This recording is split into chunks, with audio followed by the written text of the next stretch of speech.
Assalamualaikum warahmatullahi wabarakatuh. Salam berbagi. Masih bersama saya di video saya kali ini. Oke, saya udah lama juga nggak upload teman-teman. Untuk tema kali ini kita membahas mengenai apa penyebab banyak bangunan gagal struktur atau rubuh ketika menerima gempa. Namun sebelumnya bagi teman-teman yang belum subscribe, klik tombol warna merah di sebelah kanan bagian bawah ya. Subscribe untuk mensupport saya agar saya upload terus. Oke? Check it out.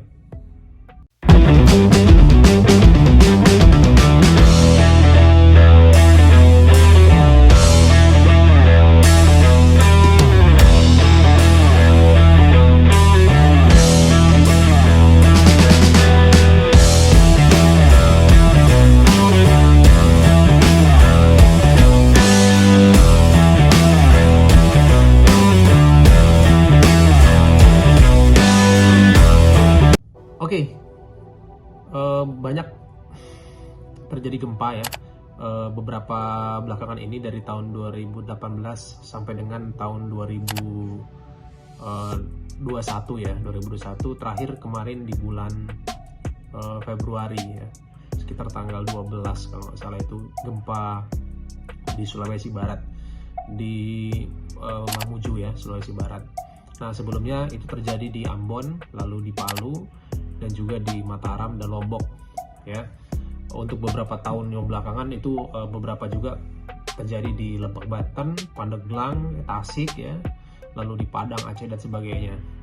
Jadi memang kalau kita melihat dari fenomena yang terjadi bahwa memang sekarang ring of fire, cincin api di Indonesia itu sudah mulai bergerak. Jadi dari Sulawesi, lalu juga kemarin di daerah Nusa Tenggara gitu ya, dan juga beberapa daerah di Papua dan juga di Sumatera ya, dan di Pulau Jawa bagian selatan gitu ya. Nah kalau kita lihat fenomena gempa yang terjadi, kita bahas terakhir ya, yang terakhir kemarin di bulan Januari di Mamuju, Sulawesi Barat.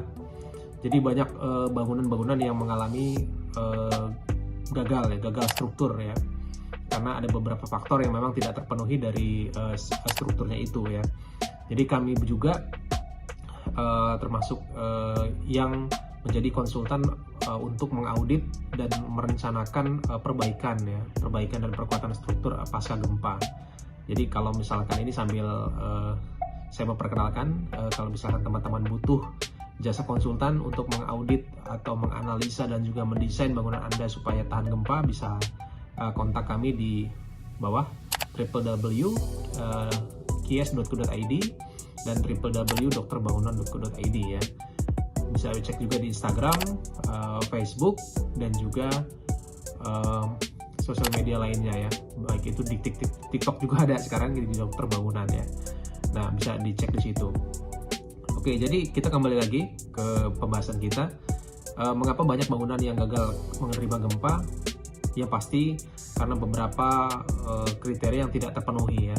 Seperti saya pernah juga bahas di bahan-bahan saya sebelumnya, di video saya sebelumnya, syarat bangunan tahan gempa. Dan ketika syarat itu tidak terpenuhi, maka bangunan itu otomatis ketika menerima gempa kuat akan mengalami gagal struktur. Nah, untuk bangunan-bangunan yang public area seperti misalkan rumah sakit, bandara, tempat nuklir, tempat pabrik bahan kimia dan sebagainya, itu memiliki faktor keutamaan yang lebih tinggi ya. Faktor keutamaannya 4 kalau di SNI 1726 2019 ya. Kalau misalkan seperti kantor, rumah tinggal, lalu tempat tinggal seperti itu faktor keutamaan 1 dan 2 ya. Jadi makin banyak penghuni dalam gedung tersebut, maka faktor keutamaannya makin besar ya, seperti tadi saya sebutkan rumah sakit ya. Nah, beberapa faktor yang harus dipenuhi apabila bangunan Anda ingin tahan gempa, yang pasti yang pertama itu harus memiliki kekuatan, strength. Jadi mampu menahan gaya dalam yang terjadi akibat beban gravitasi dan juga gempa, memiliki stiffness, keakuan ya, memiliki duktilitas ya, kemampuan dari materialnya kita untuk berdeformasi dalam menahan gaya yang terjadi seperti itu, lalu memiliki toughness, ketangguhan gitu ya, lalu juga memiliki detailing ya. Jadi bangunan itu memiliki detailing yang bagus sehingga bangunan tersebut saat di posisi-posisi yang memang krusial seperti hubungan balok kolom ya, itu bagian-bagian yang krusial pada bangunan, hubungan tiangnya kolom tadi dan balok itu daerah seni plastis itu yang sering diserang gempa, dan juga efek dari kolom ya yang tidak memenuhi syarat ya. Jadi misalkan kolomnya langsing ya, lalu soft story artinya lantai yang lemah seperti itu ya. Jadi hal-hal tersebut, dan kekakuan juga ya, tidak memenuhi kekakuan ya. Kekakuan di dalam sini artinya bangunan tersebut kaku sehingga ketika menerima gempa memiliki period yang lebih pendek ya. Jadi ketika period itu lebih panjang, otomatis bangunan tersebut akan mengalami getar yang panjang juga sehingga bisa menyebabkan kerusakan yang lebih besar. Semakin kaku struktur maka period itu semakin pendek ya, dan juga tergantung dari jumlah lantai juga seperti itu. Dan kita mau bahas beberapa kegagalan yang terjadi di Mamuju. Yang pasti banyak kegagalan struktur, rusak berat ya, kita sebut rusak jadi ada 3 kategori rusak berdasarkan ASCE 41 ya, ASCE 41 2017 ya. Itu ada rusak ringan, rusak sedang, dan rusak berat ya. Di Mamuju itu rata-rata dirusak ketiganya ada ya. Cuman yang kita audit untuk yang kemarin ya, yang sekarang juga adalah retak kondisi bangunan rusak sedang dan rusak berat ya. Dan di dalam sebuah performa seismik ya, jadi struktur kan didesain untuk bisa menahan gempa ya, seismik ini. Nah, itu kan ada beberapa kondisi ya yang harus terpenuhi ketika bangunan tersebut mengalami gempa ya. Jadi misalkan yang pertama itu namanya service ya, service condition. Service condition ini adalah posisi normal ketika bangunan belum menerima beban gempa. Jadi kondisi stabil, tidak ada gempa, hanya beban gravitasi dan bangunan normal, itu service. Lalu ada juga yang disebut rusak ringan. Di dalam skala rusak ringan itu adalah immediate occupancy. Kalau misalkan orang sebut IO ya, IO immediate occupancy itu artinya bangunan ketika menerima gempa ya, secara non struktur mengalami rusak ya, namun struktur tidak mengalami kerusakan ya. Jadi tidak mengalami retak ya, tidak mengalami retak struktur, tidak mengalami kerusakan struktur pada kolom balok platnya. Namun pada sisi non struktur seperti dinding mengalami kerusakan, dan mechanical electrical juga plumbing bisa mengalami kerusakan, tapi struktur tidak mengalami kerusakan. Itu dalam kondisi namanya IO, immediate occupancy. Lalu ada juga yang lebih tinggi lagi namanya lab safety ya. Lab safety itu LS ya, lab safety, kondisi di mana non struktur atau arsitektur MEP ya, non struktur mengalami kerusakan, nah struktur juga mengalami kerusakan. Nah, ini posisi disebut rusak sedang ya. Ini LS, lab safety, yang mana ketika menerima gempa bangunan tersebut tadi mengalami non struktur mengalami rusak, struktur pula mengalami pengaruh dari gempa tersebut, artinya mengalami kerusakan, tapi rusaknya rusak ringan ya, rusak ringan sampai dengan sedang ya. Jadi rusaknya seperti adanya udah muncul retak struktur ya, lalu adanya kemiringan, tapi kemiringan di sini itu tidak melebihi dari 0,5% ya, karena ada batasan kemiringan bangunan. Jadi ketika menerima gempa dia kan ada efek drift ya, simpangan ya, sehingga ada juga beberapa bangunan yang mencapai kondisi inelastis sehingga dia tidak bisa balik lagi ke posisi semula. Nah, itu namanya dia sudah melebihi dari batas elastisnya 0,5% itu batasannya ya. Jadi lab safety ya.